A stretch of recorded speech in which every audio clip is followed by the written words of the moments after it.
Here, you wanna do something cool real quick? Come here, come here. You pull the trigger for me. I'm gonna line it up. All right, go ahead. Impact. That's how we do it, right? You gotta bring Henry over from 9-hole. That's your safety, right?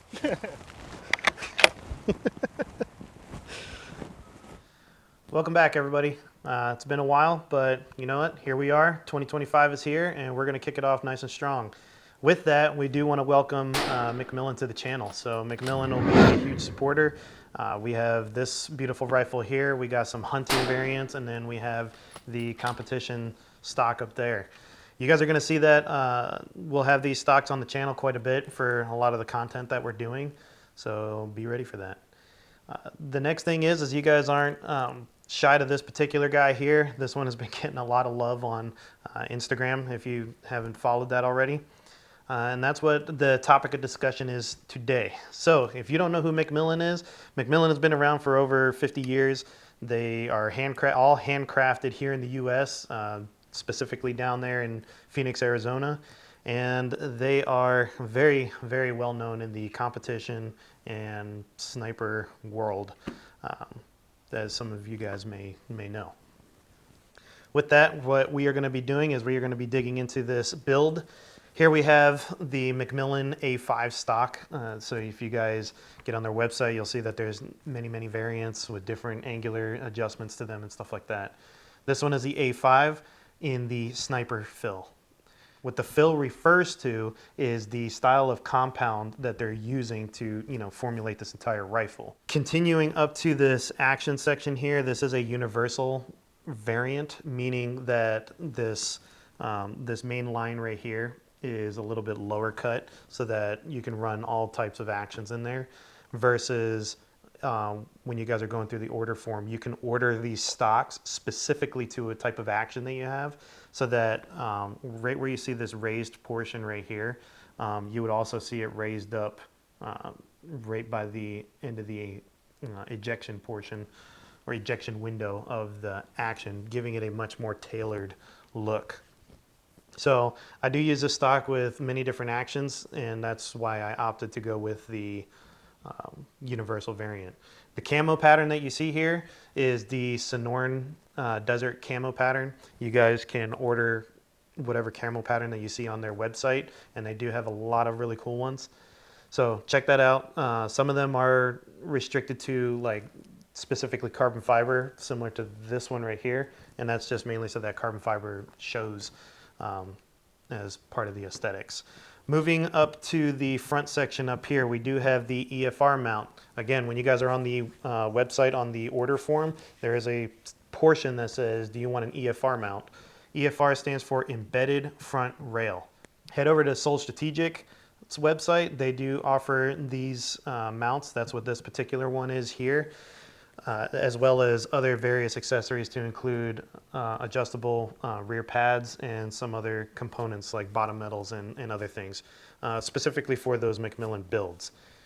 Underneath here, we do have a full ARCA, so I decided I wanted to go full ARCA as that is the most modern variant of quick adjustment for different positions, and adding that to the traditional stock, it works out great.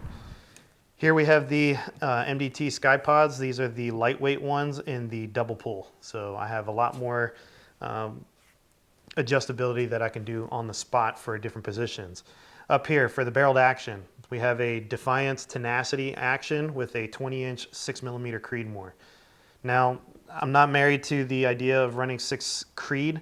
It's just kind of what I've had for a while on this, and plus the full FDE to go with the Sonoran camo looks pretty good. But I think I'm going to change this to a 6.5 PRC and run this as a short Magnum because why not? Up front here we do have the Dual Lock 7 from Griffin Armament. This suppressor has worked phenomenally. No problems, no issues, no baffle strikes. This specific can runs on several different rifle builds that I have. I have zero complaints on it at all. Now we can't forget these guys up here. This is also our biggest sponsor of the channel, which is Leupold. Up top here we do have the newer Leupold Mark IV series. This is, if you guys aren't familiar yet, this is a very, very phenomenal optic. I cannot recommend this particular model enough. And it comes in at a price point that is extremely hard to argue with. So we have the 4.5 to 18 Leupold Mark IV, and we do have a delta point up top. And for you guys who are asking, this is a Scope Chaps optic cover to kind of prevent scratches, and you guys can kind of get it to blend in with a camo pattern if you want. From here, we're just going to show you guys how this thing shoots, and then we'll go into a comparison, the bigger comparison of stocks versus chassis.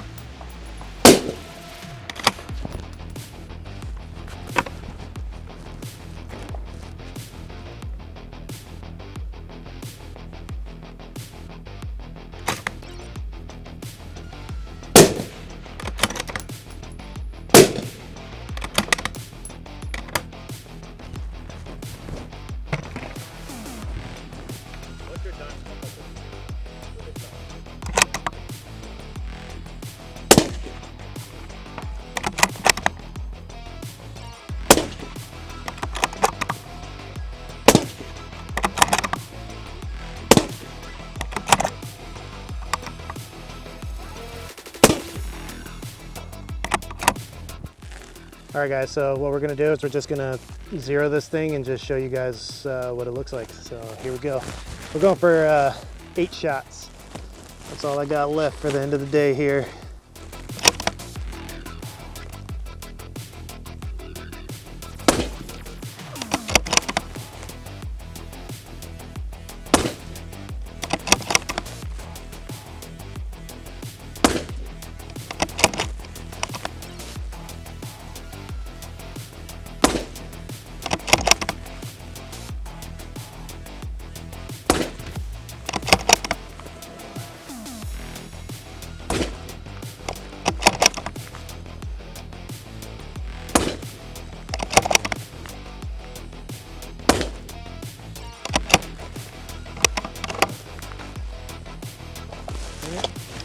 That's that.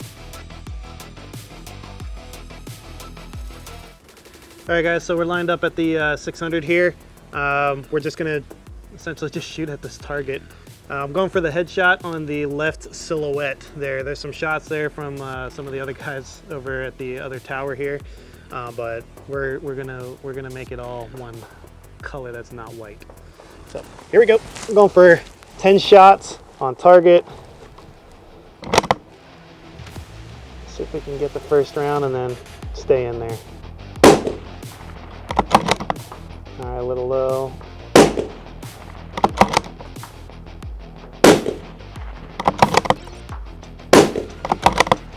Gonna pick up the pace.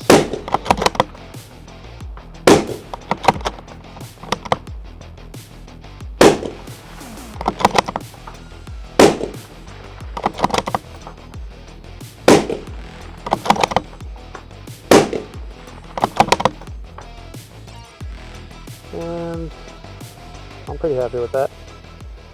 Sweet, let's keep it going. Welcome back. Here's the question. Are stocks still relevant? And in my opinion, yes.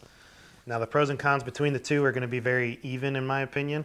So let's get into it. Stocks. Stocks tend to be more of a composite style build, carbon fiber or wood, which is great because it doesn't soak up your ambient weather near as much. So in hot weather, it's not going to be hot to the touch. Cold weather, not cold to the touch. Chassis being a little bit more metal, they're going to have that. Next thing is that stocks tend to be a little bit more of a monolithic design, meaning it's one solid construction all the way through. And in my opinion, these tend to be a lot more dense and harmonically dead. So when you guys are shooting this from a recoil management standpoint, it tends to be a lot more of a linear dead push rather than a chassis being a lot more snappy. So it's quick and abrupt. And for the guys that are out there that put all the weights all over their chassis and they say that their rifle is dead, I believe you. I'm just talking about in its most raw configuration. So chassis being multiple components all bolted together, They tend to be more snappy. Again, my opinion.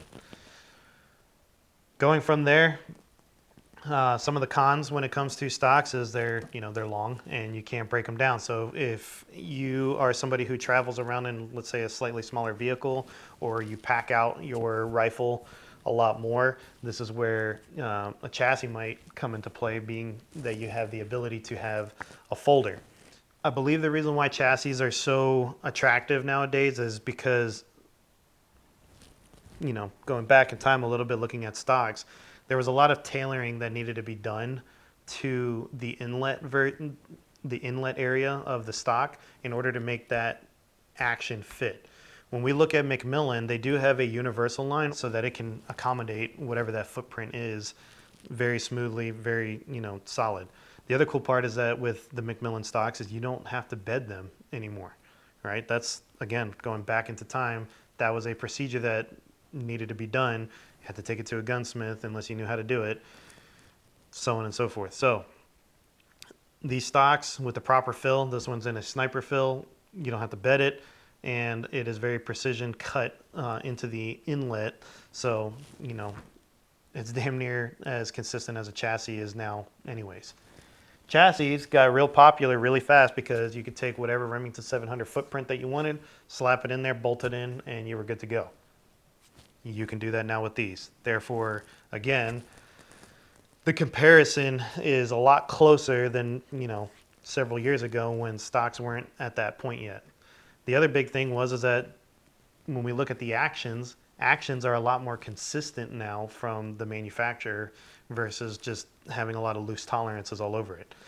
So again, throwing this into a universal pattern McMillan stock or a chassis, everything's going to be a lot easier to just plop it in, bolt it in, and go. The only other big area is this buttstock area. When we look at a chassis, we have a lot of either toolless or you do have to use a tool style adjustments all around here. Stocks are a little bit more simplistic. You still have your length of pull adjustment based off of spacers, and you do have your cheek riser adjustment. So this one is just a tension, wheel right here to make that adjustment. And then this one uses spacers, which is this particular one from MDT has these little knobs right there where you can make your length of pull adjustments, and then you still have to use an Allen key in order to loosen the tension for the cheek riser. This particular McMillan, this one is an A5 with the adjustments on here, is still able to fit my body or my anatomy for height and adjustability that I needed to. So that's not an issue. This thing was set up for me. It's comfortable. The shootability of it's great, and aesthetically, it just looks good. So I'm a sucker for these older school style sniper builds. We didn't have these stock style builds when I was in the military. We were running the 2010 and the 110 SAS. So I'm pumped up to be running this style of stock. Kind of like a resto mod build. From there, I think that's about it. Guys, you need to just understand, what is it that you're attracted to? What is it that you guys are using it for? And does it fit the accessories that you need it to? I think that these stocks have the ability to do the same thing as majority of the same thing as what these chassis do. And, it just comes down to, I guess, what type of person you are. You could be a truck guy, you could be a car guy, you could be a stock guy, you could be a chassis guy, right? They all get you from point A to point B. These will get you to hit your targets very accurately. With that, the last thing I do want to bring up that I forgot to talk about is when you guys are looking at packing it into a scabbard, especially like on an Everly stock pack, these stock style designs are a lot more thinner of a profile than like a chassis like so that has a lot steeper of a sweep right there and a bigger chunk in the back, which sometimes gets caught going into those types of bags. It is what it is. Again, just understand what the purpose is that you're going for, the style that you want to look for, and the shooting capability that you're looking for. With that being said, Thank you, and we'll see you next time. Guys, if you want to know what any of the equipment was from this video, so what I was wearing, what I was using, a bigger, more extensive breakdown on the components on the rifles that you saw, go ahead and head down to the first link in the description. From there, that'll take you to the Sidewinder Concepts website, and you'll have a full breakdown of everything from this video and links on how to get to where you can find those particular components. The cool part is that we even added a picture for you so you can confirm exactly what you're looking for.